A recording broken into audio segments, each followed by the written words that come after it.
محمد وعلی محمد. برائے خوشنودی سرکار مولا ولی العصر بلندتر صلوات. اللہم صلی علی محمد وعلی محمد. برائے خوشنودی برائے عظمت خالقہ ذکر و عزا پاک بی بی شریقت الحسین فاتح شام بلندتر صلوات. اللہم صلی علی محمد وعلی محمد. اعوذ باللہ السمیع العلیم من الشیطان اللعین الرجیم. بسم اللہ الرحمن الرحیم.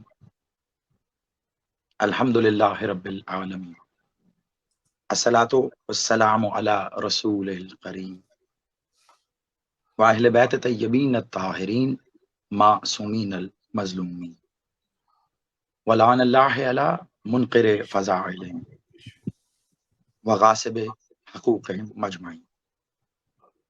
صلوات. اللہم صلی علی محمد وعلی محمد. نعرہ تکبیر، اللہ اکبر. نعرہ رسالت. یا رسول اللہ. ازل سے ابد تک ان کا محافظ نعرہ حیدری. یا علی علی علی علی حسینیت، زندہ باد، یزیدیت مردہ باد. برائے ظہور منتقم خون حسین و منتقم کوفہ و شام بلندتر صلوات. اللہم صلی علی محمد وعلی محمد. سلامت رہیے، آباد رہیے. دعا گو ہوں میرا مالک تمام سامعین کا، تمام ناظرین کا، تمام منتظرین کا، عزاداران امام مظلوم کا اس ذکر و عزا میں شامل ہونا اپنی بارگاہ میں قبول و منظور فرمائے. الہی آمین. بالخصوص اس ذکر کو، اس مجلس عزا کو ممکن بنانے کے لیے جن جن احباب نے، جن جن مومنین مومنات نے جس بھی انداز میں معاونت کی ہے، کاوش کی ہے، کوشش کی ہے، صحیح کی ہے، دعا گو ہیں میرا مالک ان سب کی اس کوشش کو اپنی بارگاہ میں قبول و منظور فرمائے. الہی آمین. اور مخدومہ عالیہ پاک بی بی شریقت الحسین اپنے ید کل خیر سے انہیں خیر عطا فرمائے. الہی آمین. اپنی اپنی دعاؤں کی قبولیت کے لیے بلند تر صلوات. اللہم صلی علی محمد وعلی محمد. سلامت رہیے.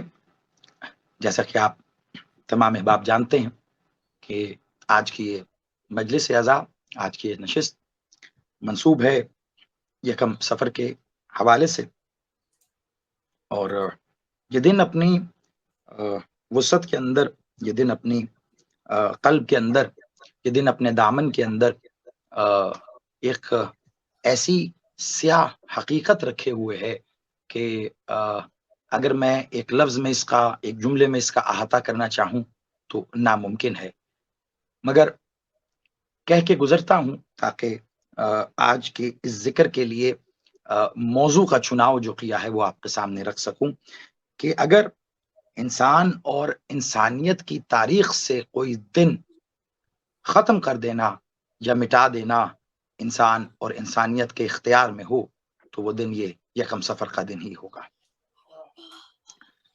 ظاہری بات ہے یہ دن اپنی وسعتوں کے اندر، اپنے دامن کے اندر ایک ایسی سیاہ حقیقت کو لیے ہوئے ہے کہ اس کو بیان کرنے جائیں گے تو یقیناً وہ پے در پے مصائب پر مشتمل ہے.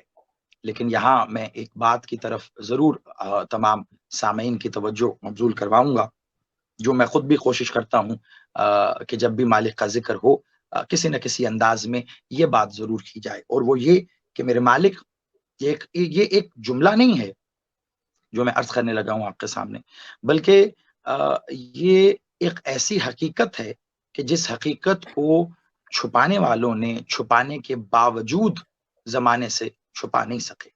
یہ ایک ایسی حقیقت ہے کہ جو اس طرح عیاں ہے کہ شاید روز روشن بھی اس طرح عیاں نہ ہو.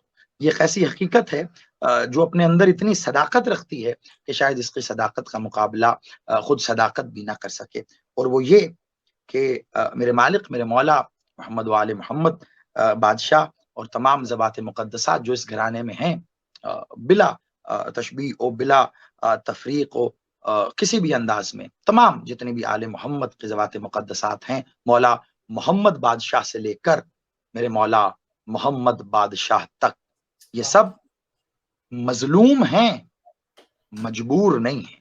بے شک بے شک، یہ ایک ایسی حقیقت ہے کہ جسے عقیدے کی صورت میں ہمیں اپنے اندر صرف سننا نہیں ہے بلکہ جذب کرنا ہے۔ میں اگر یہ بات کہوں کہ المیہ ہے تو شاید یہ لفظ غلط نہ ہو کہ ہم نے ایک ایسے دور میں آنکھ کھولی ہے کہ جب انفارچونیٹلی، بدقسمتی سے، ہمیں ممبر کے اوپر سبھی نہیں لیکن بہت سے، یا اکثر میں اب کہوں، اکثریت کا لفظ استعمال کروں، ایسے ذاکرین، خطباء یا علماء سننے کو میسر ہیں کہ جنہوں نے آل محمد کو مجبور بنا کر نوجوانوں کے، بچوں کے سامنے پیش کیا۔ اب یہ ڈیلیبریٹلی ہے یا انڈیلیبریٹلی ہے، یہ جان بوجھ کے ہے یا انجانے میں ہے، یہ ایک الگ بحث ہے، لیکن میں یہ ضروری سمجھتا ہوں کہ جو بھی صحیح العقیدہ یا خوش عقیدہ، جو بھی لفظ اپنے لیے مناسب سمجھتا ہے، اگر وہ یہ ہے تو اس کا یہ فرض بنتا ہے، وہ ذاکر ہے، وہ خطیب ہے، وہ عالم ہے، وہ ماتمی ہے، وہ عزادار ہے، وہ اہل ولا ہے،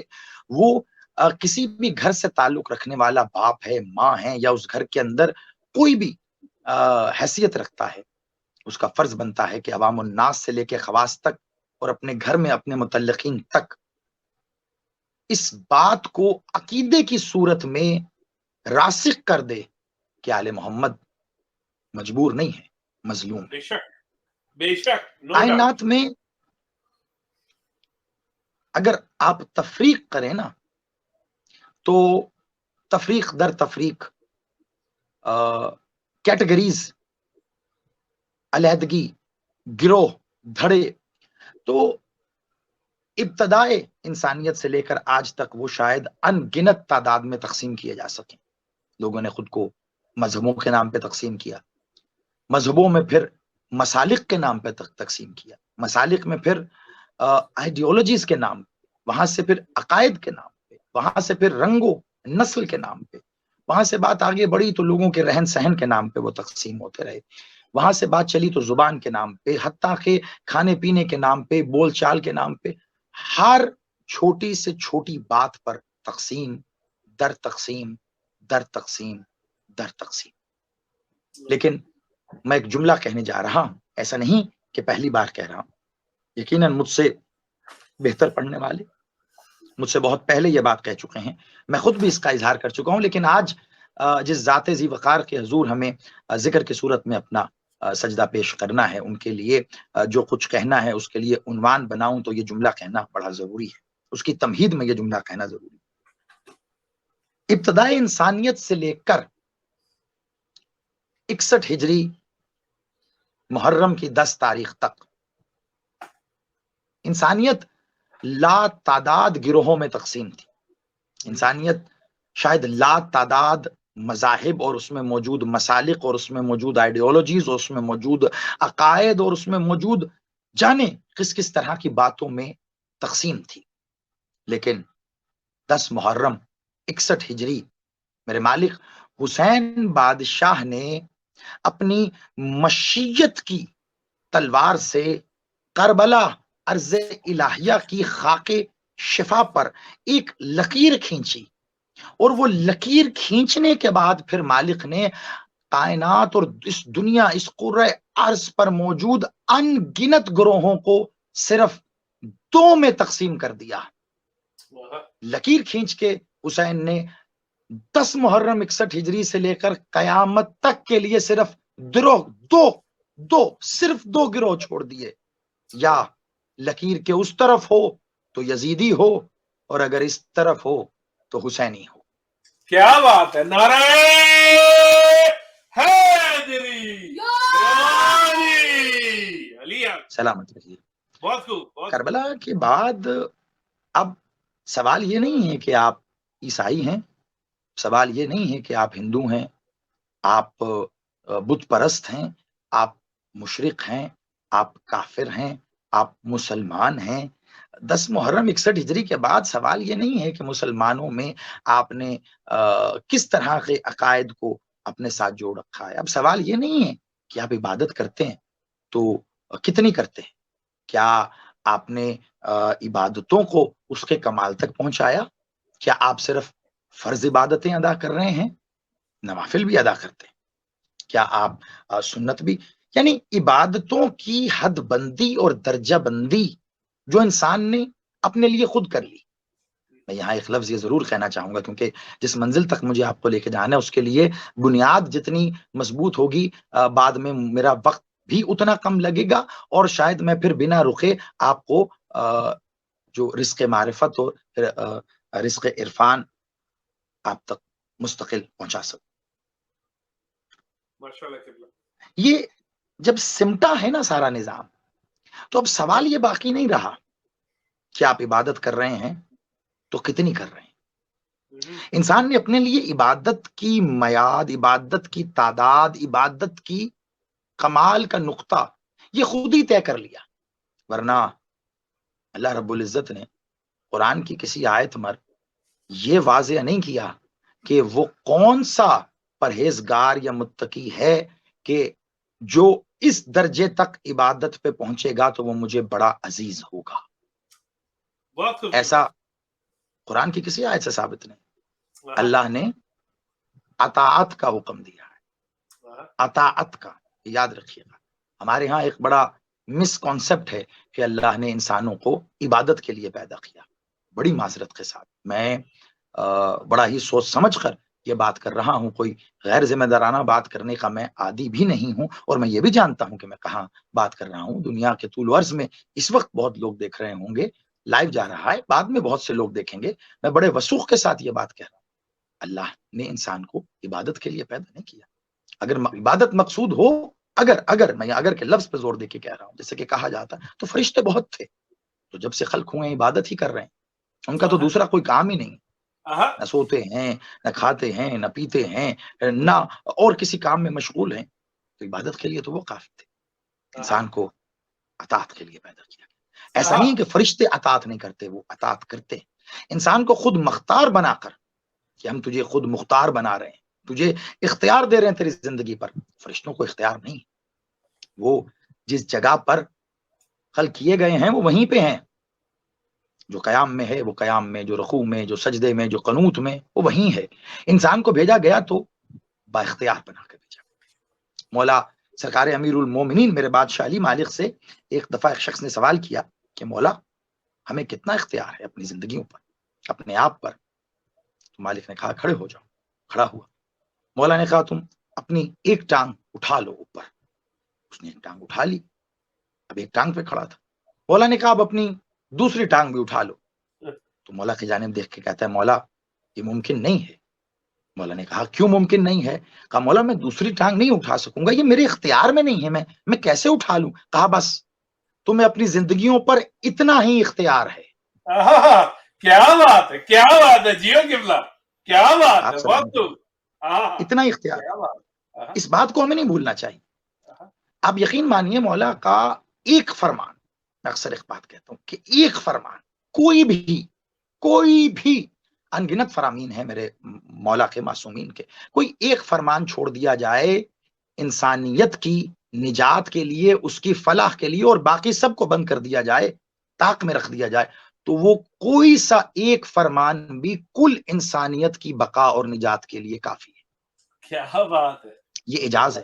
اب اسی فرمان کو آپ لے لیجئے۔ مولا نے کہا تمہیں با اختیار بھیجا گیا ہے۔ مولا نے ایک ٹانگ زمین سے اٹھوا کر بتا دیا کہ تمہیں اتنا اختیار ہے کہ آدھا 50% آدھا اختیار تمہیں ہے، ایک ٹانگ اٹھا سکتے ہو تم، جیسے تم ایک ٹانگ پہ کھڑے ہو، مگر دوسری ٹانگ وہ نہیں اٹھا سکتے۔ کیوں؟ اٹھاؤ گے تو گر جاؤ گے۔ ایسا نہیں کہ اٹھا ہی نہیں سکتا انسان، ایسا بھی نہیں ہے، اٹھا سکتا ہے، اٹھائے گا تو کیا ہوگا؟ گر جائے گا زمین پر۔ بس میرے محترم سامعین، عزادارو، منتظرین ولی العصر، میرے مولا کے چاہنے والوں، آل محمد پر ظاہری طور پر ظلم کرنے والوں کی مثال بھی ایسے شخص کی سی ہے جس نے جانتے بوجھتے اپنی دوسری ٹانگ بھی اٹھا لی اور وہ منہ کے بل لعنت کی زمین پہ گرا. کیا بات ہے قبلہ، بہت خوب، آپ بہت خوب، منہ کے بہت بل لعنت کی زمین پہ گرا. اتنا اختیار تھا کہ تم ایک ٹانگ اٹھا لو. اچھا، ایک ٹانگ اٹھا لینے کا اختیار کیا ہے کہ اگر تم نے آل محمد کے تقابل میں آ کے کوئی دعویٰ کر کے اپنی بدبختی کا اعلان کر ہی دیا ہے تو اس ایک ٹانگ پر کھڑے رہو.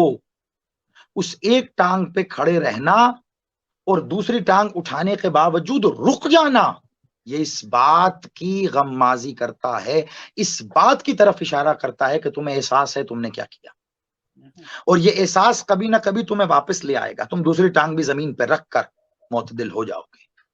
اس کی سب سے بڑی مثال خود حر ہے. کیا بات ہے، بہت خوب، جی حر سب سے بڑی مثال ہے کہ حر نے حجت دوراں، حجت الہیہ، امام وقت، حجت وقت کا راستہ روک کر جو گستاخی کی تھی تو اس نے اپنی ان حدود، اپنے وہ اختیارات جو انسان کو دیے گئے ہیں، وہ اختیارات مکمل طور پر استعمال کر لی، اٹھا لی بوٹا، لیکن رک گیا. پھر جب حسین نے، بادشاہ نے اس کو تھپکی دے کر اس پہ یزیدیت کی پڑی ہوئی گرد کو جھاڑا کہ حر تیری ماں تیرے ماتم میں بیٹھے، یہ کہہ کر، تو اب اسے احساس ہوا کہ یہ ایک ایسی ماں کا بیٹا ہے کہ میں ان کا نام بھی یہاں ان لائنوں میں نہیں لے سکتا. یہ احساس ندامت، پشیمانی حر کو 7 دنوں کے اندر، 7 راتوں کے اندر اندر واپس اسی منزل پہ لے آئی کہ حر نے دوسری ٹانگ بھی زمین پہ رکھ کے اپنی پشیمانی کا اعلان کیا. اور حسین اس کریم کا نام ہے کہ اگر انسان پشیمان ہو کر حسین کے سامنے آ جائے تو وہ یہ کہنے کی نوبت بھی نہیں آنے دیتا کہ مولا معاف کر دو. اس سے پہلے معاف کر دیتا ہے، جیسے حر کو کر دیا. تو میرے محترم سامعین، مولا کے عزتدار، اختیار تھا انسان کو کہ کر لے جو تو کرنا چاہتا ہے، کر لے، تو بھی کر لے، پھر ہم بھی کچھ تدبیر کریں گے. اور یہ یاد رکھنا کہ ہم بہت بہترین تدبیر کرنے والے ہیں. ہم ایسی تدبیر کرتے ہیں کہ پھر تمہاری سازشیں اس کے آگے ٹک نہیں سکتی. وہ جو اللہ نے کہا ہے نا قرآن میں کہ اللہ کی رسی کو مضبوطی سے تھامے رکھو. پتہ نہیں ہمارے ہاں مولوی صاحبان یا باقی جو لوگ دین کی انٹرپریٹیشنز کرتے ہیں، انہوں نے اس رسی کا ترجمہ یا حبل اللہ، اس رسی کا ترجمہ یا تفسیر کس کس مد میں کی ہے. میرے پیش نظر بہت سے اہل تشیع، اہل سنت اور دیگر مکاتب فقہ سے تعلق رکھنے والے مفسرین موجود ہیں، لیکن میں کہوں گا خدا کی قسم آپ یقین مانیے کہ وہ رسی جس کو تھامنے کا اللہ نے حکم دیا ہے نا، وہ آل محمد ہے. بے شک، بے شک، نو ڈاؤٹ. میرا بادشاہ محمد و آل محمد ہیں کہ اگر آپ نے ان کو تھام لیا تو یہ آپ کو سیدھا اللہ تک لے جائیں گے، سیدھا اللہ تک لے جائیں گے آپ، کیونکہ یہ رسی وہیں سے آ رہی ہے، یہ وہاں سے آ رہی. میں اپنی اگلی منزل کی جانب جاؤں گا کیونکہ ایک جہت میں نے آپ کے سامنے بڑی جلدی میں نے واضح کر کے رکھی، کیونکہ ایک لمبا سفر کرنا ہے. میں نہیں چاہوں گا کہ عبادت زحمت کی منازل تک جائے، کیونکہ ہم نے مصائب کی عبادت بھی کرنا ہے، ظاہری بات ہے، جو اصل مقصد ہے ہمارا آج کے دن کا. لیکن اس سے پہلے اس دن کو صحیح انداز میں سمجھنے کے لیے مجھے کچھ کہنا. یہ جو میں نے اختیار والی بات کی ہے اور جو انسان کی پشیمانی کی بات کی، اس کو ضرور ذہن میں رکھیے گا تاکہ میں اپنی اگلی منزل کی جانب جاؤں، پھر دونوں کو ہم ملائیں گے کہ اختیار کتنا ہے انسان کو اپنی زندگی پر. اور جب وہ اس اختیار سے، دیکھیے میں ایک آخری جملہ یہاں سے کہہ کے اگلی منزل کی جانب بڑھوں کہ ہم ظلم، یہ جو لفظ ہے نا ظلم، جس کے کرنے والے کو ظالم کہا جاتا ہے اور جس پر ہو اسے مظلوم کہا جاتا ہے. یہ جو لفظ ہے نا ظلم، آپ یقین مانیں، انتظار بھائی اور انتظار بھائی سے لے کر ہماری بہنیں اور جتنے سامعین ناظرین، میرے بیٹے بیٹیاں، دوست بزرگ جتنے سن رہے ہیں، اس لفظ ظلم کو صحیح طور پر ڈسکرائب ہی نہیں کیا گیا. ہم یہ سمجھتے ہیں کہ ظلم وہی ہے جو ہم دوسرے پر کرتے ہیں، جبکہ حقیقت ایسی نہیں. یقین کیجئے، میں اس لیے نہیں کہ یہ لفظ میں کہہ رہا ہوں، بلکہ اس لیے کہ یہ لفظ اتنی اہمیت کا حامل ہے. میں اس کی اہمیت کو مد نظر رکھتے ہوئے یہ کہہ رہا ہوں کہ اس کو اگر سونے کے پانی کے ساتھ بھی لکھ لیا جائے اور اس کو مقام کی صورت میں کسی ایسی جگہ محفوظ کر دیا جائے کہ یہ رہتی دنیا تک کے لیے سینہ بسینہ اور لوگوں کی نظروں میں رہے، تب بھی اس کی قیمت نہیں ہے. اور وہ لفظ یہ ہے اور وہ جملہ یہ ہے. ہم نے ظلم کو سمجھا نہیں ہے، ہم جانے ہی نہیں ہے کہ ظلم کیا. ہم سمجھتے ہیں کسی دوسرے پہ ڈھایا جانے والا ظلم ہوتا ہے، جبکہ انسان سب سے پہلا اور سب سے بڑا ظلم کرتا ہی خود پر ہے. سب سے بڑا ظلم وہ خود پہ کرتا ہے. اور وہ کیا ہے؟ اور وہ سب سے بڑا ظلم یہ ہے کہ جو اختیار اسے دیا گیا ہے اس کی زندگی پر، وہ اس اختیار سے تجاوز کرنا چاہتا ہے. کیا بات ہے، بہت خوب. یہ وہ پہلا ظلم ہے جو انسان کرتا ہے، اور یہ خود پہ کرتا ہے. وہ سمجھ رہا ہوتا ہے کہ میں دوسروں پہ کر رہا ہوں. اب اگر کوئی اس حد سے تجاوز کرے گا، اس حد سے، تو ظاہری بات ہے وہ کسی نہ کسی پہ کوئی ظلم ڈھائے گا. اور وہ ظلم ڈھانے سے وہ یہ سمجھے نہ سمجھے، ظاہری بات ہے ظالم ہے، سفاق ہے، شاید ہر ظالم یہ نہیں سمجھتا کہ اس نے ظلم کیا، لیکن دیکھنے والا یہ سمجھ رہا ہے کہ اس نے ظلم کیا ہے. وہ ظلم کر رہا ہے، ظالم ہے. جو ہو رہا ہے وہ ظلم ہے، جس پر ہو رہا ہے وہ مظلوم ہے. لیکن نہیں. آئیے ذرا تصویر کے اس طرف آ کے کھڑے ہوئیے نا، ذرا منظر کو اس جانب سے دیکھیے تو آپ کو پتا چلے گا کہ وہ دوسرے پر یعنی مظلوم پر ظلم کرنے سے پہلے، کسی دوسرے پر ظلم کرنے سے پہلے خود پر ظلم کر رہا ہے، اپنے پر. تو حد سے تجاوز کیا، یہ اس نے خود کی ذات پر ظلم کر لیا. اس کو مولا نے بیان کیا ہے اپنے فرمان میں کہ خود پر ظلم مت کرو.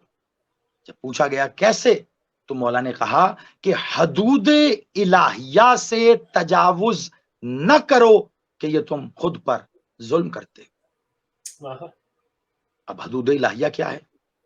حدود الہیہ یہ ہے کہ جو اختیار تمہیں دیا گیا اس اختیار تک رکے رہو، اس سے آگے مت بڑھو، اس سے آگے بڑھنے کی کوشش مت کرو، خود پہ ظلم کرو گے. اب جب تم خود پہ ظلم کر رہے ہو تو ذرا سوچ کے بتائیے میرے محترم سامعین، جب خود پہ ظلم کر رہے ہیں تو پھر پہلا مظلوم کون ہوا؟ جب ظلم خود پہ کر رہے ہو تو پہلا مظلوم بھی تم ہی ہو. اور ظالم کو اس وقت تک معافی نہیں ملتی جب تک مظلوم معاف نہ کر دے. تو جب ظالم بھی تم ہو اور مظلوم بھی تم ہو تو اس کی عدالت میں کسے پیش کرو گے، ظالم کو یا مظلوم کو؟ کیا بات، کیا بات. اس پہلو پہ کبھی سوچ کر دیکھیے. مولا آپ کی زندگی کرے. بہت خوب قبلہ. دوسرے نقطے کی طرف بڑھوں تو آپ کو اندازہ ہو کہ جس ذات ذی وقار پر پڑھنے کے لیے آج میں نے نیت باندھی اور آل محمد کی پاک زبات کے حضور سجدہ ریز ہو کر میں نے خیرات طلب کی، کیونکہ اس کے بنا اس ذات پر بات کرنا، لب کشائی کرنا ممکن ہی نہیں ہے. تو آپ جان پائیں گے کہ اس تناظر میں بھی اس ذات ذی وقار پر گفتگو ہو سکتی ہے. اس تناظر میں اس منظر سے بھی دیکھا جا سکتا ہے. یہ بھی ایک منظر ہے. دیکھیے حفاظت جو لفظ ہے نا، حفاظت کرنے کے کئی پیمانے ہو سکتے ہیں. ایک فوجی بارڈر پہ کھڑے ہو کر اپنے ملک کی حفاظت کر رہا ہے، اپنے سرزمین کی حفاظت کر رہا ہے، تو اس کے ہاتھ میں بندوق ہے، اس کے پاس ٹینک ہے، اس کے پاس لڑاکا طیارے، وہ اس کے ذریعے اپنے ملک کی سرحدوں کا دفاع کر رہا ہے، حفاظت کر رہا ہے. لیکن ایک شخص اور بھی حفاظت کر رہا ہے. وہ کون ہے؟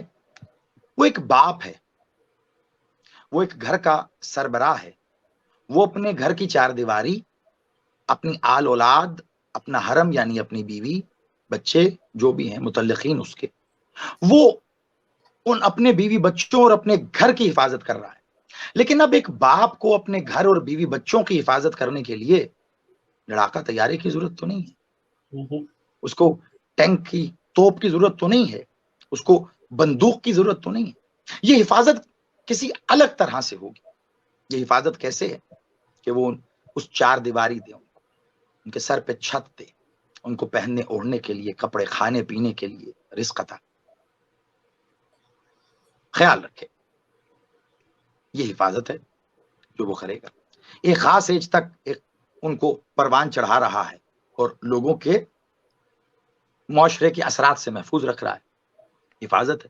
بیٹی ہے تو اس کی تربیت بیٹی ہونے کے لحاظ سے کر رہا ہے، جہاں تک معاشرے کی برائیوں سے محفوظ رکھ سکے محفوظ رکھ کے حفاظت کر رہا ہے. بیٹا ہے اس کی پرورش خاص تناظر میں کر رہا ہے، معاشرے کی برائیوں سے اس کو ایک الگ طرح سے محفوظ رکھ رہا ہے. دنیا کے آگے ایکسپلور بھی کر رہے ہیں، دنیا کو ان کے آگے ایکسپلور کر رہے ہیں، ان کو دنیا کے آگے کر رہے ہیں، مگر حفاظت بھی کر رہا ہے. تو یہ ایک الگ طرح کی حفاظت ہے. حفاظت کے کئی پیرائے ہوتے ہیں، ایک طرح سے نہیں ہوتی. اب اللہ رب العزت قرآن میں کہہ رہا ہے کہ ہم اس قرآن کی حفاظت کر رہے ہیں، اس کی حفاظت کا ذمہ ہمارا ہے. تو اب آپ مجھے ذرا بتائیے کہ یہ جو اللہ قرآن میں کہہ رہا ہے کہ قرآن کی حفاظت کا ذمہ میرا ہے، تو یہ اللہ کیسے حفاظت کر رہا ہے؟ ایک فوجی کی طرح جو سرحد پر بندوق لیے کھڑا ہے، یا ایک باپ کی طرح جو اپنے بیوی بچوں کی حفاظت کر رہا ہے؟ ظاہر بات ہے ان دونوں میں سے ہی کسی کا اطلاق اس پہ نہیں ہوتا. تو پتہ چلا حفاظت کا یہ ایک اور بھی ذریعہ ہے، ایک اور بھی طریقہ ہے، ایک اور بھی زاویہ ہے. وہ کیا زاویہ ہے؟ وہ زاویہ ہے کہ جس سے اللہ قرآن کی حفاظت کر رہا ہے. حفاظت کے کئی انداز ہو سکتے ہیں، یعنی عسکری، بندوق تلوار کے زور سے لے کر، ہاتھ کے زور سے لے کر، کردار کے زور سے لے کر، گفتار کے زور سے لے کر، ہر طرح حفاظت کے الگ الگ نام. اب اس میں آگے بڑھنے سے پہلے تاکہ دونوں منزلوں کو میں جوڑ دوں، میں چاہ رہا ہوں کہ تاریخ کے آئینے میں آپ کو ایک دو منظر دکھاؤں. ابھی راولپنڈی میں دربار سخی حضرت شاچن چراغ میں جو میں عشرہ ثانی محرم کا پڑھ رہا تھا، عبد عبادت اور معبود، تو اس میں ایک دو جملے میں نے اس ضمن میں کہے تھے. میں چاہ رہا ہوں وہیں سے میں مستعار لے کر یہ تمثیل کی صورت میں تاریخ کی ایک دو باتیں جلدی سے آپ کے سامنے رکھوں، اور پھر میں آپ کو ان دونوں منازل کا نتیجہ دوں. بسم اللہ. جب بادشاہ مالک محمد سرکار خاتم النبیین میرے مولا نے اعلان نبوت ظاہری طور پر فرمایا، تو مکے کے حالات بڑے ابتر تھے. سارے مکے کے کفار، صرف مکہ کے نہیں بلکہ پورے عرب کے کفار، مالک کے دشمن، وہ جو صادق و امین کہہ کے مولا کو مخاطب کیا کرتے تھے، وہ دشمن ہو گئے.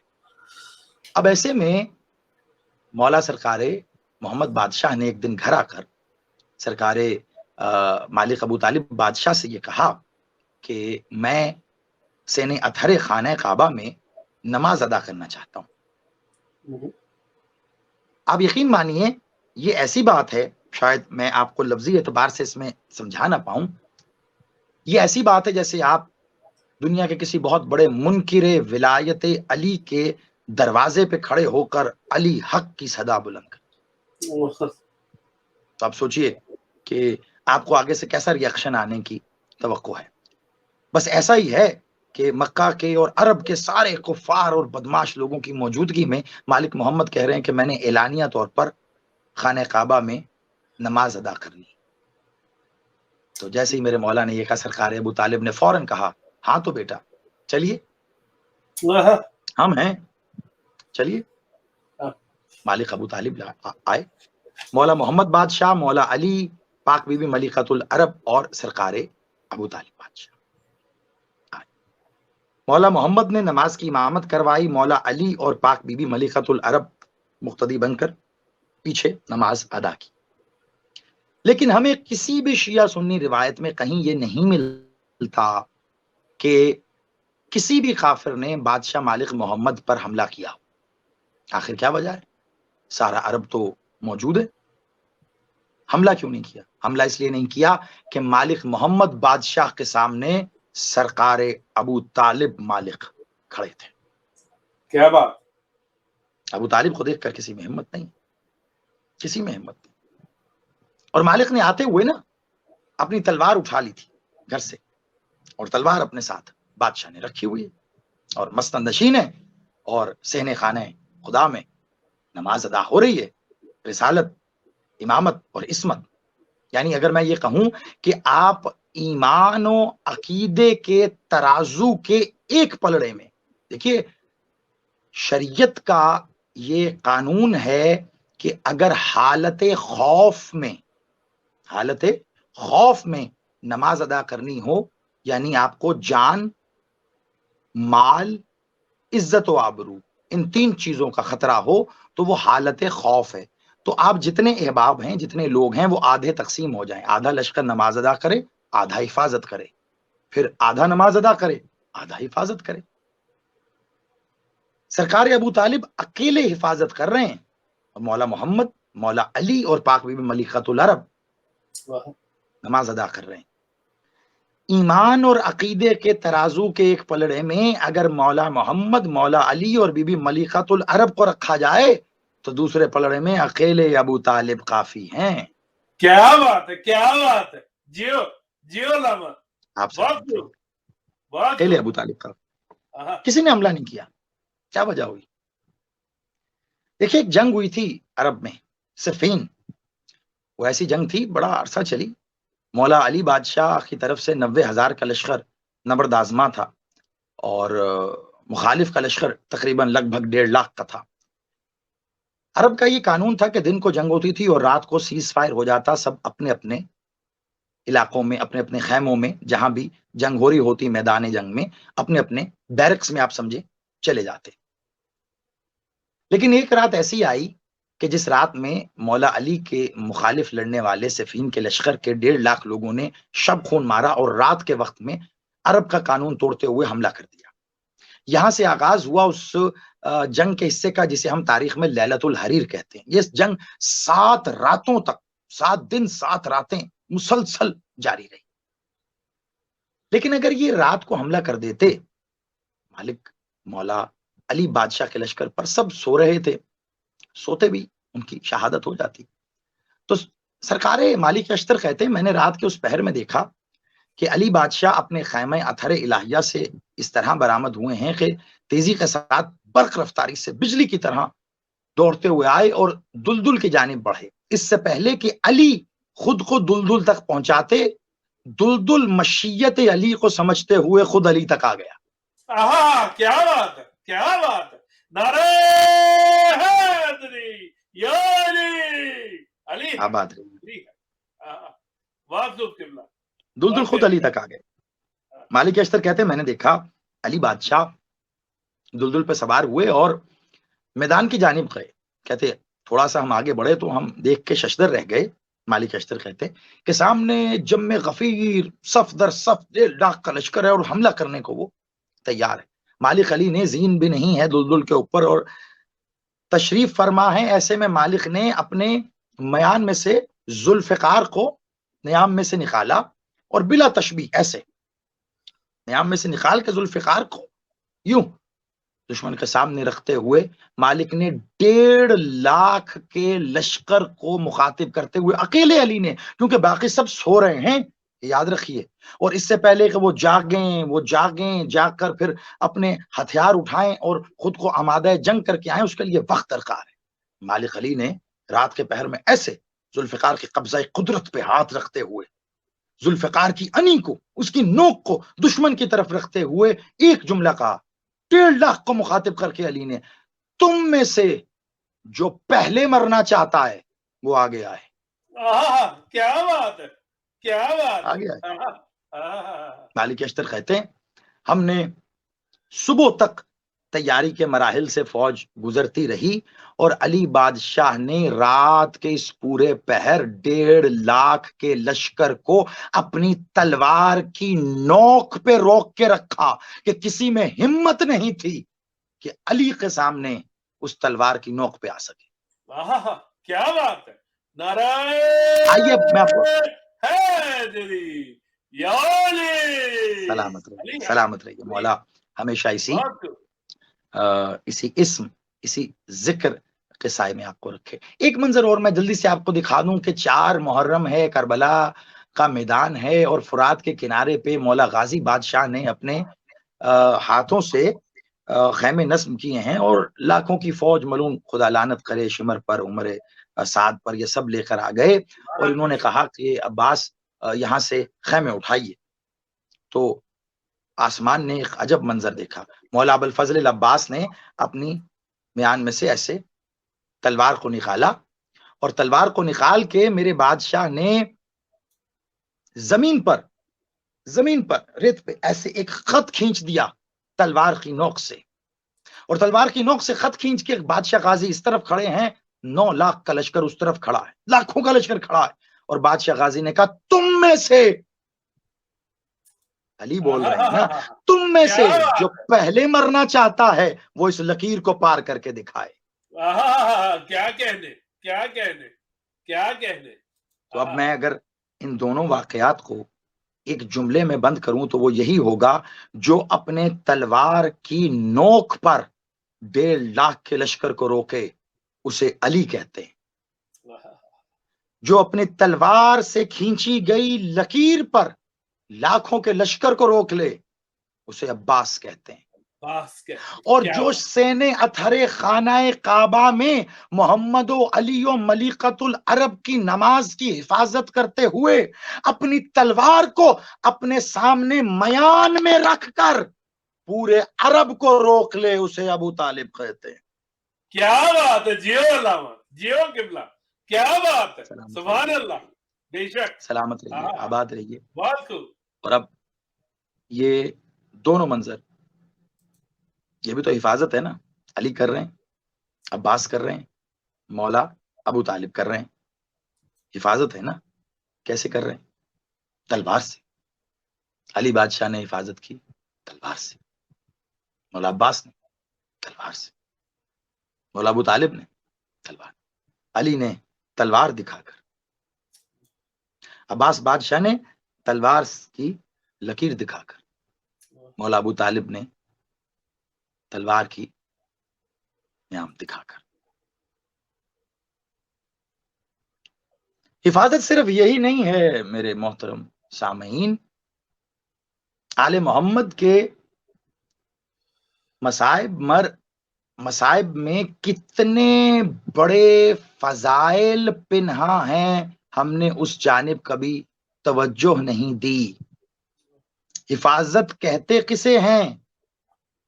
جو تلوار کی انی پر لشکر کو روکے علی ہے، جو تلوار کی نوک کی لکیر کھچی پر فوج روکے وہ عباس ہے، جو تلوار دکھا کر پورا عرب روک لے وہ ابو طالب ہے، اور جو تلوار نہ ہوتے ہوئے کربلا سے شام تک امامت کی حفاظت بنا تلوار کے کرے اسے شریقت الحسین کہتے. نعرہ حیدری یا علی حق، علی حق. بہت خوب. علی کی پاک علی بیٹی نے، حسین بادشاہ کی بہن نے، بی بی شریقت الحسین نے حفاظت کا وہ نظریہ، اب آپ سمجھیں گے کہ میں نے آغاز میں یہ کیوں کہا تھا، حفاظت کا وہ نظریہ پیش کیا. بی بی پر گفتگو کئی انداز میں ہوتی ہے، ظاہری بات ہے بی بی قاسم مولا ہی ایسا ہے، وہ آتے ہی آنکھوں میں آنسو آ جاتے ہیں، ایک مصائب کا منظر بن جاتا ہے، اسی لیے بی بی کے فضائل بہت کم پڑھے جاتے ہیں. لیکن اگر ہم توجہ دیں تو بی بی کے فضائل ہی دراصل آل محمد کے فضائل. بی بی شریقت الحسین، بی بی نے اس انداز میں شاید ہم بی بی پر گفتگو نہیں کرتے، بات نہیں کرتے. بی بی نے حفاظت کا وہ نظریہ، حفاظت کا وہ قانون انسان کو دکھایا جس کا دعویٰ اللہ نے قرآن میں کیا ہے. کیا بات ہے، بہت خوب قبلہ، کیا بات ہے، کیا بات ہے. جیو کاش میں دعا ہی دے سکتا ہوں، بس یہی کہہ سکتا ہوں مالک مولا حسین آپ کو اپنی معرفت، اپنا عرفان عطا فرمائے. انتصار بھائی سمیت جتنے آپ سن رہے ہیں، جو اللہ نے قرآن میں دیا تھا نا کہ میں اس قرآن کی حفاظت کر رہا ہوں، اس قرآن کی حفاظت کا ذمہ میرا. کس قرآن کی حفاظت کا ذمہ؟ چلیے ابھی اس کی تفسیر میں نہیں جاتے، جیسے ہے اس کو ویسے ہی لے لیتے ہیں. اس کے لیے ایک الگ موضوع چاہیے. قرآن 6666 آیات پر مشتمل یہ مختوبی قرآن جو آپ کے میرے ہاتھ میں ہے، قرآن صامت کی صورت میں اللہ اس قرآن صامت کی حفاظت کیسے کر رہا ہے؟ یقین مانیے علی کی علی بیٹی نے حسین بادشاہ کی عباس بہن نے 10 محرم کے سورج کے ڈھلنے کے بعد ناطق قرآن یعنی مولا سید سجاد کی حفاظت کر کے بتایا. اللہ قرآن کی حفاظت ایسے کرتا ہے. کیا بات ہے قبلہ، بہت خوب. جیو جیو جیو، آپ سلامت. جیسے ناطق قرآن کو، نطق کرنے والے قرآن کو جلتے ہوئے شولوں سے نکالا ہے نا علی کی علی بیٹی. میں کیونکہ میں پھر یہی کہوں گا کہ کچھ مناظر ایسے ہیں آل محمد کی، کچھ ذوات ہی ایسی ہیں کہ ان کا ذکر مصائب کے اندر لپٹا ہوا ہے. لیکن اب جیسا کہ 2 سال سے میں یہاں لاہور میں محرم کے عشرے میں فضائل عاشورہ کے عنوان سے میں نیٹ پہ موجود ہیں، وہ مجالس، وہ 20 مجلسیں، وہ عاشور کے فضائل پہ پڑھی. وہ عاشور جس میں صرف مصائب بیان ہوتے ہیں، لیکن اس میں کیسا سمندر ہے فضائل کا. اسی طرح یہ مخدومہ عالیہ، یہ بی بی، میں نے آغاز میں کہا نا کہ المیہ ہے ہمارا یہ کہ ہمارے آج کے ممبر سے وابستہ بالواسطہ بلا واسطہ جتنے بھی احباب ہیں، انہوں نے آل محمد کو جانے انجانے میں لفظوں کی یتیمی کی وجہ سے یا جیسے بھی مجبور ظاہر کر دیا. یہ مجبور نہیں ہے، مظلوم، اور مظلوم بھی ایسے کہ انہوں نے مظلومیت کو اختیار کیا ہے. یا ظالم ہو جاؤ یا مظلوم ہو جاؤ، ظالم یہ ہو نہیں سکتے. تو انہوں نے مظلومیت کی چادر اوڑھ لی، مظلومیت کی چادر اوڑھ لی، اور ان پر ظلم کرنے والوں نے حدود سے تجاوز کیا. اب وہ یہ سمجھ رہے تھے کہ ہم آل محمد پہ ظلم کر رہے ہیں. شمر یہ سمجھ رہا ہے، خدا لعنت کرے اس ملعون پر، وہ یہ سمجھ رہا ہے کہ میں آل محمد پہ ظلم کر رہا ہوں.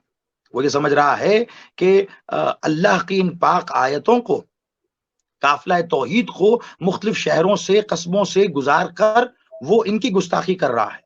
یزید ملعون خدا لعنت کرے اس پر، وہ یہ سمجھ رہا ہے کہ میں ظاہری طور پر ان کو دربار میں بلا کر اور ظاہری طور پر قید میں رکھ کے ان پر ظلم کر رہا ہوں. نہیں نہیں، یہ سب ملعون خود پہ ظلم کر رہے ہیں. انہوں نے خود پہ ظلم کیا کیونکہ انہوں نے حدود سے تجاوز کیا. ان کو اختیار تھا، یہ ایک ٹانگ اٹھا سکتے ہیں اپنی. اور نے بھی اٹھائی تھی مگر واپس آیا. یہ ملعون تھے، ملعون ازلی ابدی. انہوں نے دوسری ٹانگ بھی ضد میں اٹھائی، منہ کے بل لعنت کے گڑھے میں گرے. ایسے گڑھے میں کہ اب قیامت تک اس گڑھے سے نکل نہیں سکتے. اب کائنات کی لعنت ہے ان کی طرف، کائنات کی لعنت ہے ان کی طرف. انہوں نے خود پہ ظلم کیا. ظاہری طور پر انہوں نے مظلومیت کی چادر اوڑھ لی، مجبور نہیں، اپنا اختیار دکھایا. کہاں کہاں کس کس جگہ دکھاؤں میں کہ کیسے کس انداز میں اختیار دکھایا بی بی نے. جب یہ قافلہ توحید جب رواں تھا نا شام کی جانب، تو ایک منزل ایسی بھی آئی کہ ایک شہر سے گزر ہوا، ایک قریے سے گزر ہوا، تو مخدومہ عالیہ پاک بی بی شریقۃ الحسین نے جناب سید سجاد کو مخاطب کر کے کہا، سجاد بیٹا ان سے کہو قافلہ روکیں، مجھے چچا حجر ابن عدی کی قبر پہ جانا ہے.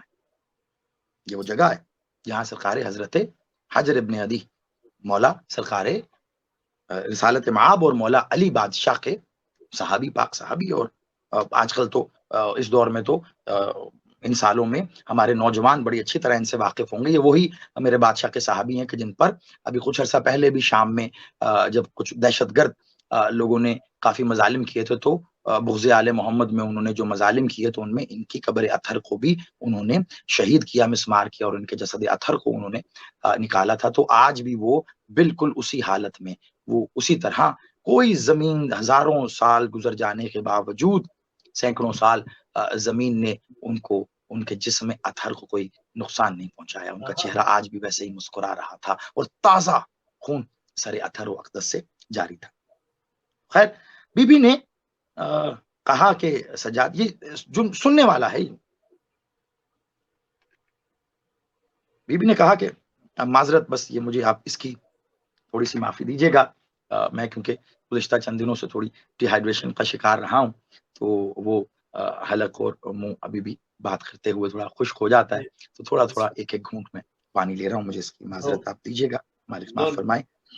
تو بی بی نے کہا سجاد، ان سے کہو قافلہ روکیں، مجھے چچا حجر کی قبر پر سلام کرنا ہے، مجھے وہاں رکنا ہے، مجھے ان سے ملنا ہے.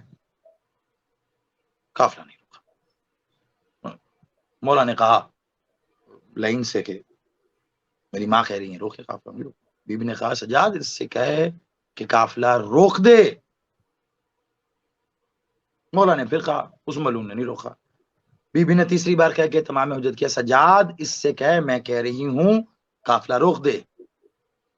مولا نے کہا، انہوں نے نہیں روکا. بی بی نے جلال الہیہ کے لہجے میں مخاطب کر کے کہا، سجاد اب اس سے کہے کہ یہ قافلہ چلا کے دکھائے. کیا بات ہے، جیو جیو، کیا بات ہے. جہاں پر اونٹ تھے، جدھر قدم تھے ان کے، وہیں پر جم گئے. کوئی اونٹ، کوئی ناقہ قدم اپنی جگہ سے نہیں اٹھاتا. جو گھوڑ سوار گھوڑوں پہ ان کے گھوڑے رک گئے، ان کے بدن پتھرا گئے. بات کری، ان کے بدن پتھرا گئے جہاں ہیں، صرف آنکھیں ہل رہی تھیں کہ جو ہو رہا ہے وہ دیکھ سکیں. اختیار میرے مالک کا. بی بی مختومہ نے اپنا اختیار دکھایا. بی بی مختومہ نے اپنا کیا، مظلومیت ہم نے اختیار کی ہے، تم نے مجبور سمجھ لیا، مجبور نہیں ہے. ایسے کتنی مناظر ہیں کہ اگر میں آپ کو دکھاؤں تو اس سے یہ اندازہ ہوگا. ایک اظہار جرت کا پیکر ہے علی کی پاک علی بیٹی. شجاعت کا ایسا باب ہے کہ علی بادشاہ ید اللہ ہو کر، سرکار ابوالفضل ید اللہ، ید علی، قوت پروردگار ہو کر تلوار کی زور پر لشکر کو فتح کرتے. یہ مخدومہ وہ ہے، یہ مخدومہ وہ ہے، یہ عالیہ وہ ہے، بی بی شریقۃ الحسین وہ ہے. سرکار علی نے بدر و احد و خیبر و خندق، انہیں ہر جنگ علی نے فتح کی ہے. ذوالفقار میرے عباس بادشاہ، میرے مولا غازی نے عباس ہونے پر کربلا کو فتح کیا. میرے بادشاہ تلوار پر. یہ وہ ذات ذی وقار ہے، یہ وہ اظہار جرت الہیہ ہے، اظہار شجاعت الہیہ ہے کہ اس مخدومہ نے بنا تلوار کے شام فتح کیا. کیا بات، کیا بات. بنا تلوار، بے شک، تلوار بے شک. نہیں. بی بی نے کہا ہمیں تلوار کی ضرورت نہیں، ہم تلوار نہیں. میں ایک لفظ کہتا ہوں، مجھے خود بہت پسند ہے، مالک کی عطا ہے یہ. کیونکہ ویسے تو مولا پر آپ کچھ بھی پڑھیں، آپ کے لب سے کچھ بھی نکلے، وہ مالک کی تائید کے بنا ممکن ہی نہیں ہے. وہ مولا ہی عطا کرتے ہیں تو ہم پڑھ سکتے ہیں، ورنہ کوئی لفظ مالک کے شایان نشان ہی نہیں.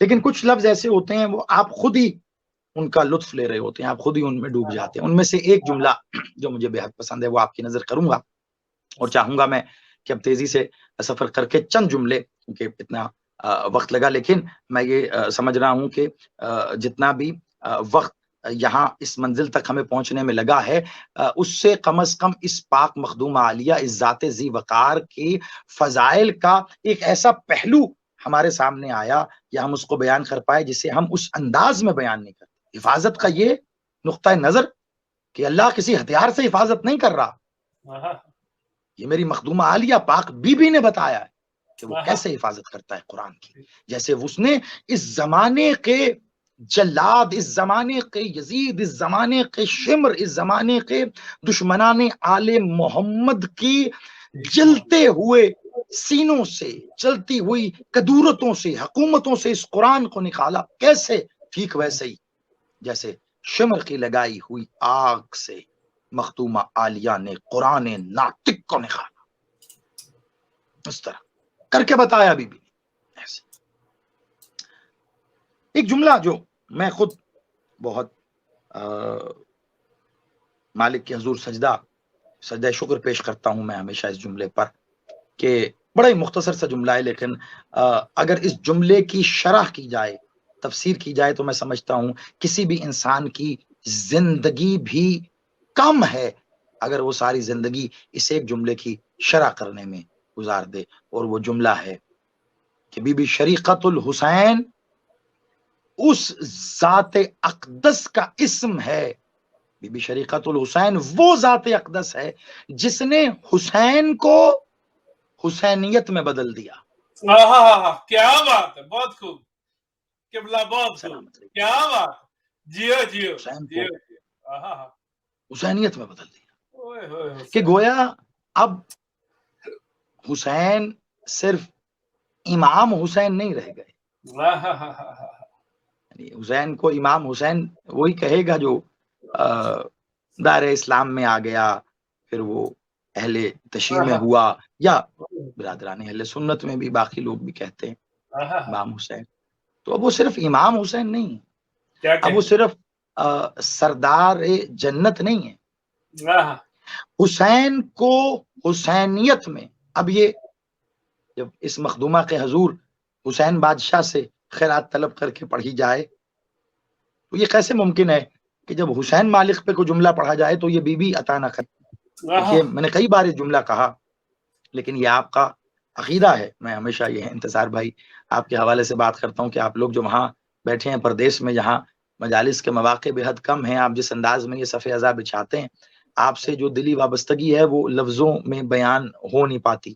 میں کبھی کبھی ایک آدھ لفظ دوران مجلس کہہ کے صرف اس کا احساس دلانے کی کوشش کرتا ہوں کہ میں اس کو کتنا ایڈمائر کرتا ہوں، میں کتنا دل سے آپ لوگوں کے لیے دعا گو ہوں، جس طرح آپ اپنی اگلی نسل تک یہ ولایت، یہ عزاداری پہنچا رہے ہیں۔ آپ کو سلام ہے اس کو، بس یہ آپ کے عقیدے کی وجہ سے میں نے کئی بار یہ جملہ پڑھا ہے، لیکن یہ جو اب میں کہہ رہا ہوں یہ پہلے کبھی بھی نہیں آیا، یقیناً یہ مالک کی عطا ہے۔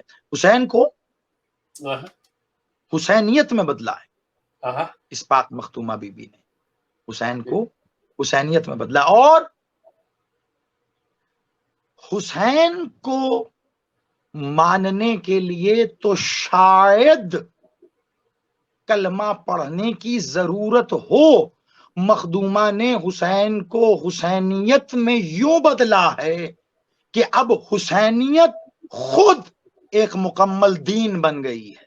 کیا بات ہے، کیا بات ہے، نعرہ حیدری یا علی علی علی علی، کیا بات، سلامت علی حسینیت بہت خود ایک مکمل دین بن گئی، مکمل دین، یعنی کیا بات آج ہمیں ایک ہندو بھی، آپ سلامت رہی، آپ آباد رہی، آج ایک ہندو بھی ہمیں حسین حسین کہتا نظر آ رہا ہے۔ ابھی آپ لوگ کافی ان ٹچ رہتے ہیں یقیناً سوشل میڈیا سے، آج کل تو سب کی دسترس میں ہے، میری اپنی نظر سے باوجود بے تحاشا مصروفیت کے، لیکن پھر بھی خود چیزیں ایسی ہوتی ہیں جو میرے ساتھ چلنے والے احباب مجھے خاص طور پہ دکھاتے رہتے ہیں، تو میری نظر سے کچھ ویڈیوز گزری، یقیناً آپ نے بھی دیکھی ہوں گی، کہ ایک ہندو بچی ہے، ایک بیٹی ہے، وہ مولا حسین بادشاہ کی مجلس کے حوالے سے بتا رہی ہے کہ کیسے ان کے خاندان میں پشت در پشت مولا حسین بادشاہ کی مجلسیں، پورا عشرہ وہ وہاں کرواتے ہیں. اسی طرح ایک ہندو پنڈت ہیں, ان کی ویڈیو آئی ہے کہ وہ ایک دوران جلوس وہ زنجیر کا پرسہ مالک حسین بادشاہ کے حضور پیش کر رہے ہیں. ہمیں ہندو عزائے حسین میں مصروف نظر آتے ہیں, ہمیں سکھ حسین حسین کرتے نظر آتے ہیں, ہمیں عیسائی اپنی صلیب اٹھائے کربلا میں حسین بادشاہ کے در پر سلامی پیش کرتے نظر آتے ہیں. یہ کون ہے؟ الہ الہ الا اللہ محمد رسول اللہ تو پڑھے نہیں ہے نا. یہ کون ہے؟ یہ عیسائی ہیں, یہ ہندو ہیں, یہ سکھ ہیں, یہ یہودی ہوں گے, پتہ نہیں یہ کون ہے. دنیا انہیں الگ الگ ناموں سے مذہبی اعتبار سے بلاتی ہے, لیکن یقین مانو اگر کربلا کی نظر سے دیکھو گے تو یہ حسینیت کا کلمہ پڑھ کر حسینی ہے.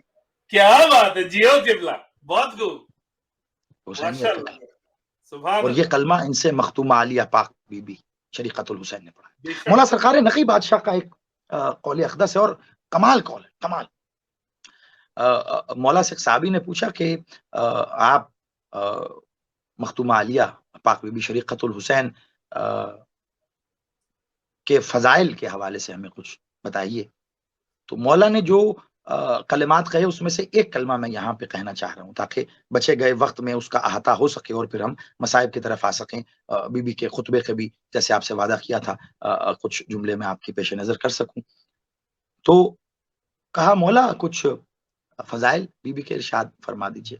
مولا نے جو فضائل بیان کیے اس میں جملہ کہا کہ اب میں کیا بتاؤں تمہیں. اب یہ ہے ایک مکمل جملہ, لیکن میں اس کو آدھا توڑ کر پہلے آدھا حصہ آپ کو بیان کر رہا ہوں, پھر وقفے کے ساتھ آدھا حصہ بیان کروں گا. اس کی وجہ ہے, جب میں بیان کروں گا تو آپ سمجھ جائیں گے. مولا نے کہا میں کیا بتاؤں تمہیں, بس یوں سمجھو کہ فاتح شام بنت امیر المومنین پاک بی بی شریقۃ الحسین ہم آل محمد کی رب ہیں. کیا بات ہے, کیا لفظ, کیا بات. میں نے کہا تھا میں توڑوں گا اس کو, مالک کے اس فرمان کو بیچ میں توقف کر رہا ہوں, رک رہا ہوں میں, اب آگے بیان کروں گا. اب وہ ہم آل محمد کی رب ہیں. سائل نے سوال کیا مولا رب, اب آگے قیامت ہے, آگے کمال ہے خدا. کہا ہاں رب کہتے ہیں پالنے والے کو, ہاں رب کہتے ہیں رزق دینے والے کو. اور کیوں نہ کہوں میں شریقۃ الحسین کو رب, کیونکہ انہوں نے ہمیں رزق کے عزائے حسین دیا. کیا بات ہے جیو, نعرہ حیدری یا علی, علی سلام آباد رہی, آباد رہی مولا.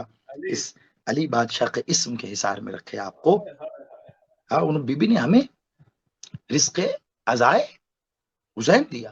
خالق عزائے حسین ہے مخدوم عالیہ بی بی. بی بی نے عزائے حسین کو خلق فرمایا, عزائے حسین کو خلق فرمایا, اور نہ سمجھ سکا زمانہ آج تک میرے مولا سرکار علی ابن الحسین مولا سید سجاد بادشاہ کے اس اسم کو زمانہ سمجھ ہی نہیں سکا.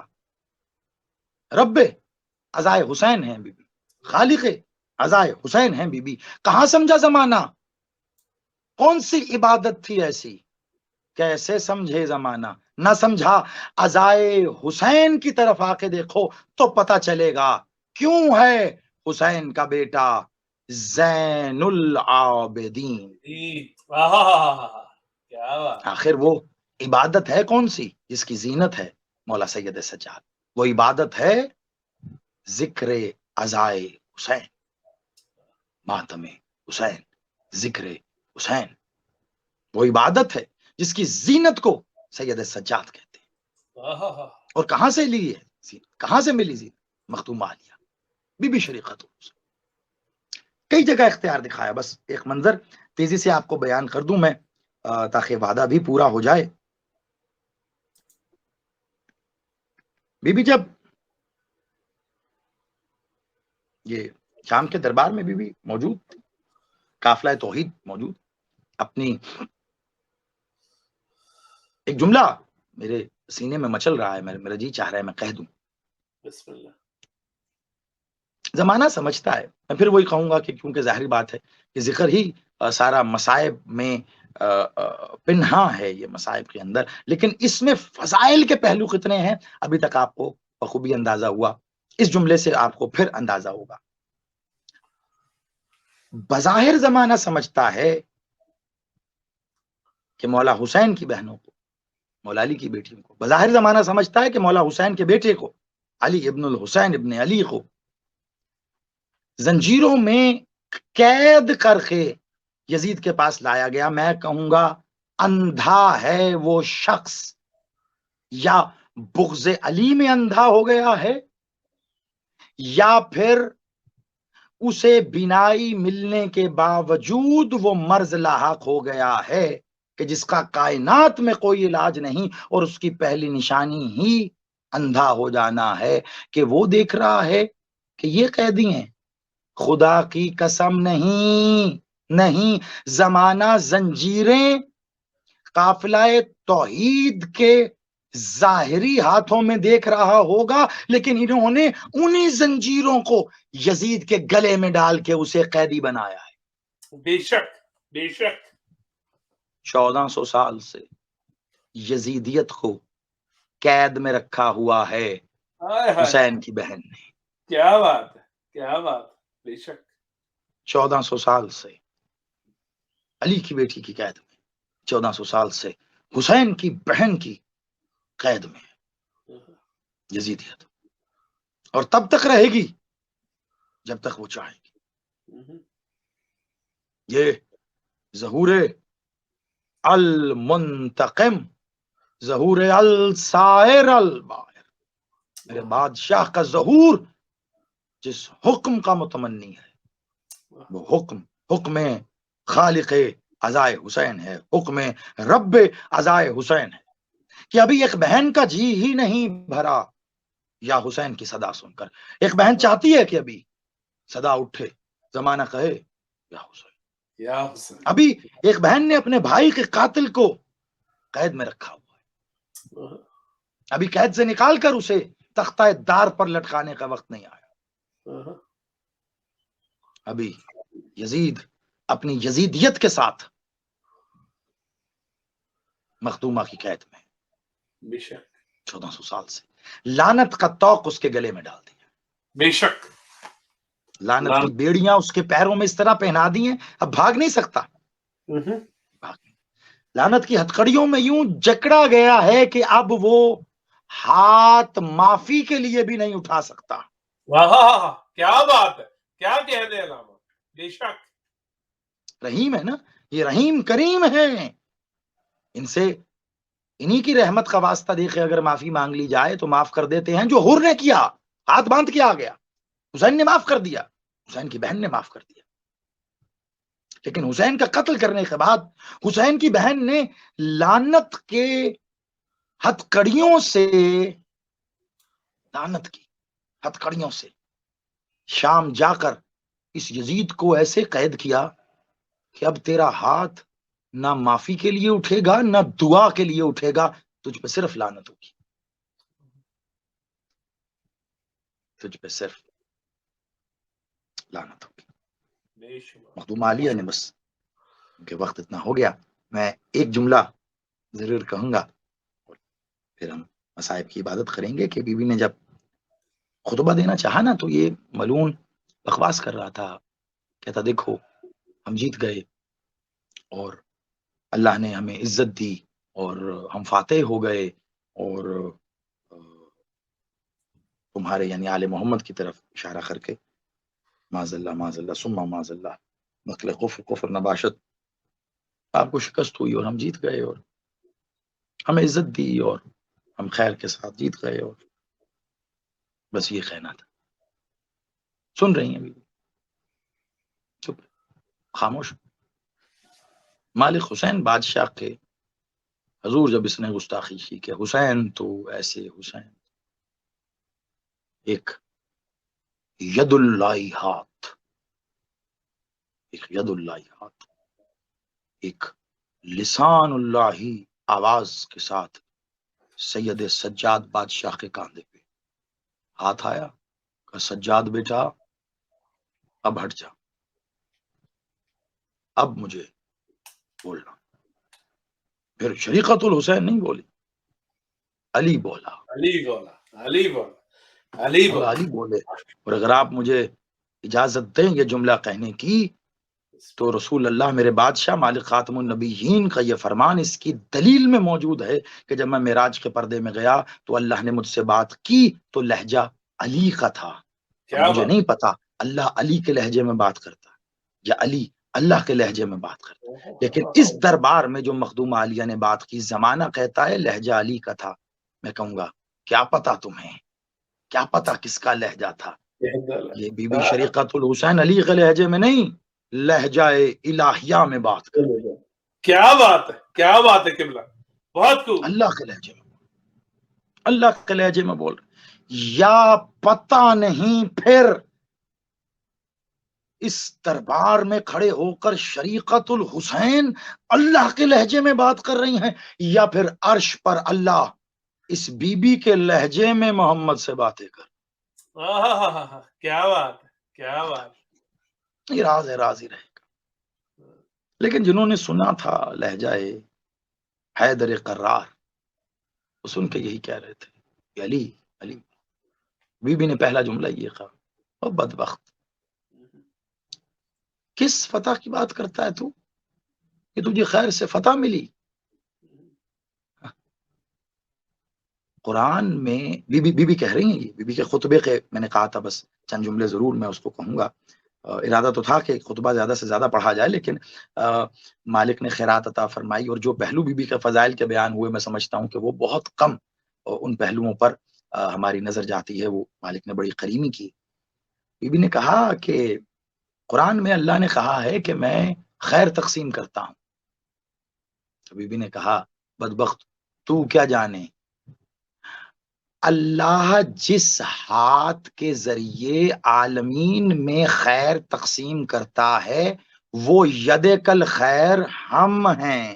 بے شک. نعرہ حیدری یا علی، علی علی سلامت رہیے. اور علی. ایک کمال جملہ ہے بی بی نے، میں نے اس کی شرح میں اس کی تفسیر میں پوری مجلس اس ایک جملے کی شرح میں میں نے پڑھی تھی.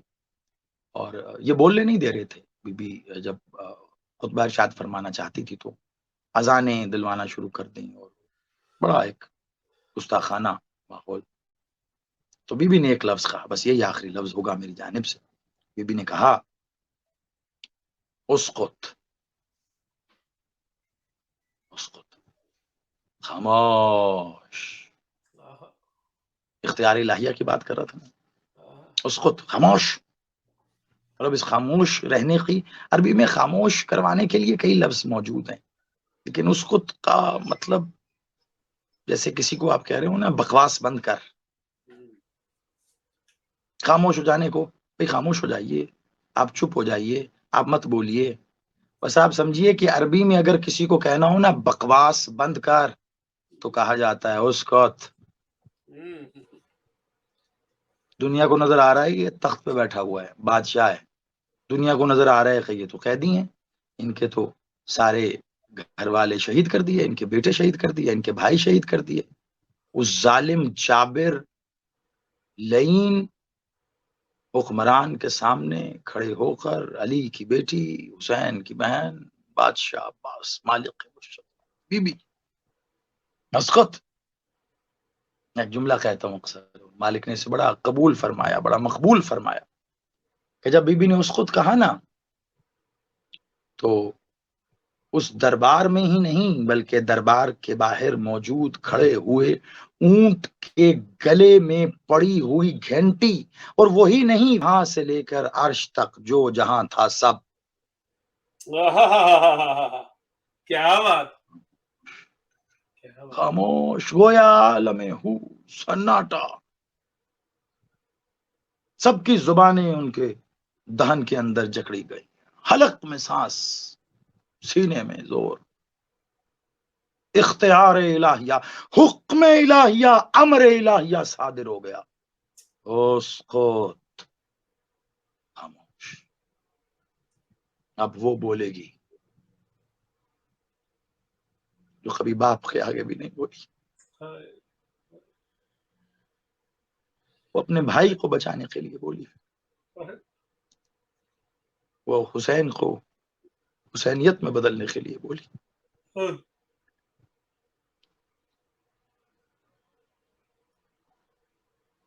1.25 لاکھ انبیاء سرکار خاتم النبیین کے پاس آتے ہیں سلام کرنے کہ اللہ کے حبیب آپ نے ہم نبیوں کی محنت کو بچایا۔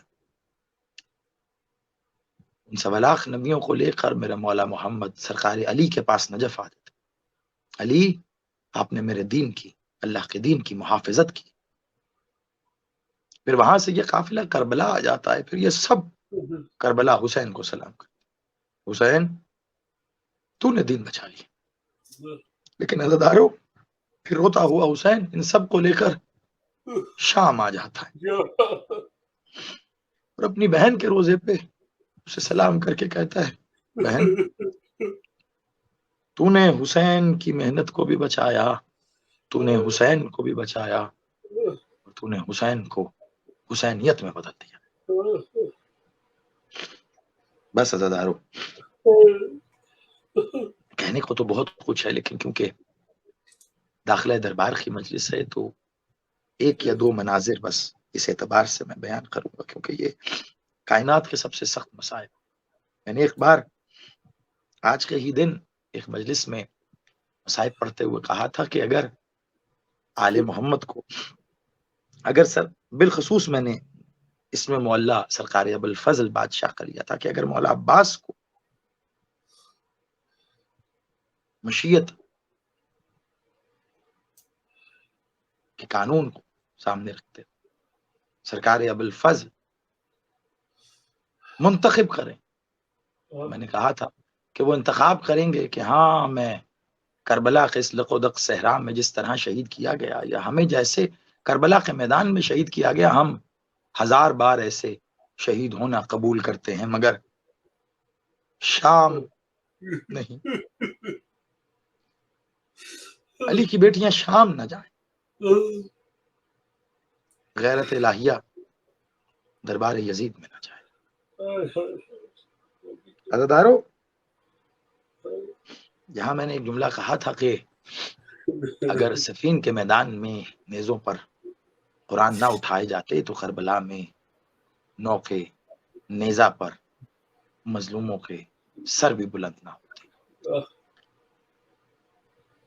اگر حسین کی ماں کو دربار میں نہ بلایا جاتا نا، حسین کی بہن بھی دربار میں نہ۔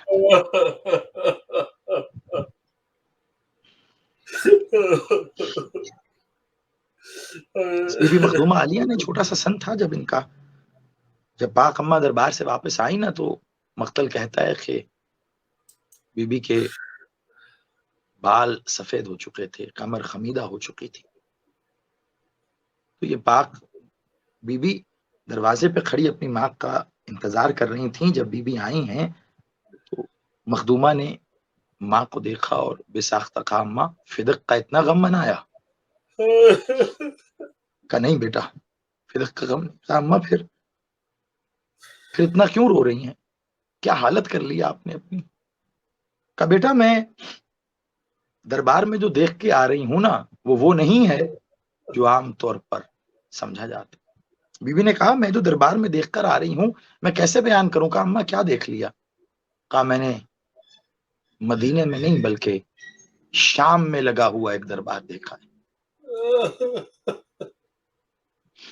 میں دیکھ کے آئی ہوں بیٹا کہ اب تجھے شام جانا پڑے گا، اور وہ وقت آیا۔ ایک روایت کا جملہ کہوں گا، اگر آپ تک پہنچ گیا تو آپ کے لیے خدمت بہت ہوگا۔ کربلا کے لقودق صحرا میں، کربلا کے میدان میں جب سرکار ابوالفضل العباس کی بازوؤں کو قطع کیا گیا نا، دونوں بازو کٹ گئے بادشاہ کے، تو خدا لعنت کرے اس شمر ملون پر، اس نے کربلا کے میدان میں ایک آواز بلند کی تھی جب بادشاہ غازی کے دونوں بازو کٹ گئے۔ علی کی آنکھ میں تیر لگا اور وہ تیر نکالنے کے لیے بادشاہ جب اپنے گھٹنوں کی جانب جھکے کہ گھٹنوں کے بیچ میں اس تیر کو جکڑ کے مالک آنکھ سے تیر نکال لیں تو ایک ملون نے سر کے پیچھے گرز مارا. سر کے پیچھے گرز رکھنے کی تھی. بادشاہ زین سے زمین پہ تشریف لائے اور ٹھیک اسی وقت شمر ملون خدا لعنت کرے اس نے کہا جس کو علی سے بدلہ لینا ہے وہ آ جائے. عباس کے بازو کٹ گئے. عزاداروں پھر کوفیوں شامیوں نے علی کے بیٹے کو بہت مارا. تقسیم ہو گیا علی کا بیٹا. اتنا تقسیم ہوا کہ سید سجاد بادشاہ پورا عباس دفنا نہیں سکے.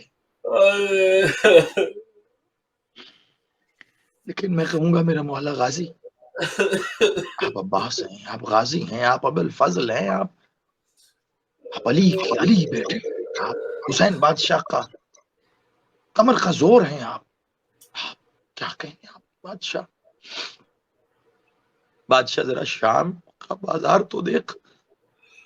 عزادارو اس ملون خدا لعنت کرے شمر نے یہی آواز ایک بار پھر لگائی. جانتے ہیں کہاں؟ جب یہ قافلہ توحید بازار شام میں داخل ہوا نا,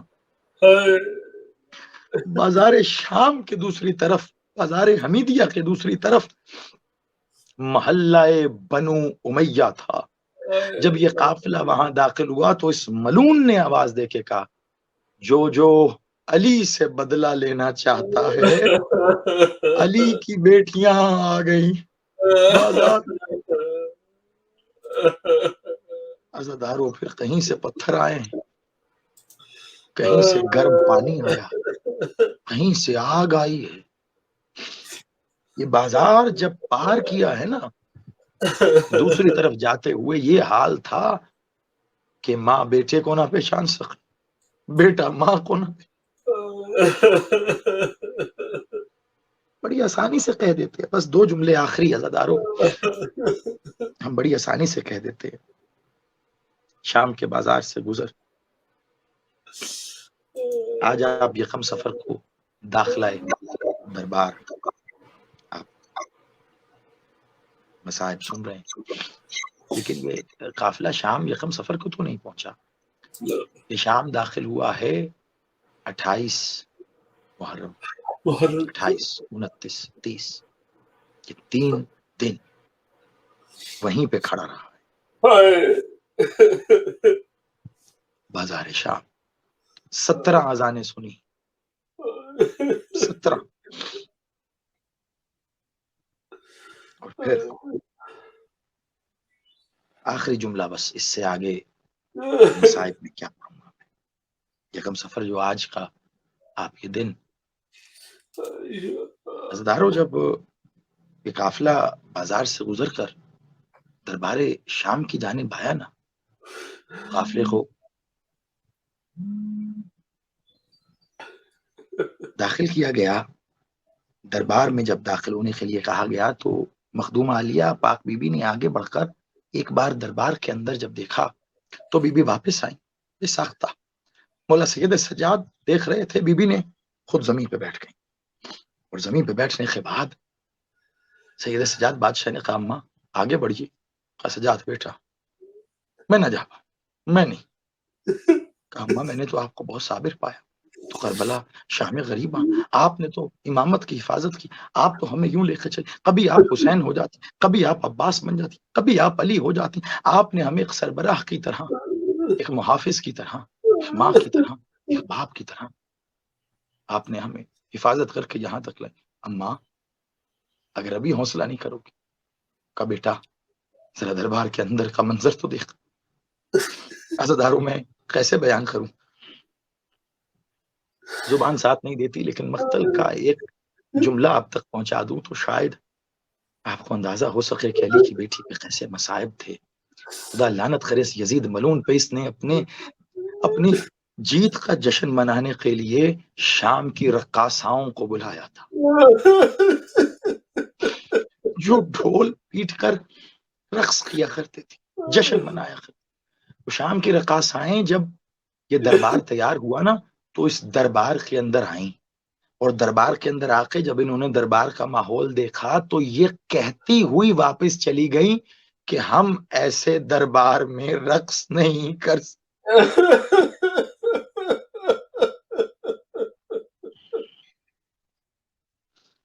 ہم نہیں کر عزادارو مخدومہ علی کی بیٹی حسین کی بقا، علی ولی اللہ کی بقا اس دربار میں داخل ہوئی، لیکن کس عالم میں کہ بیٹھی تھی۔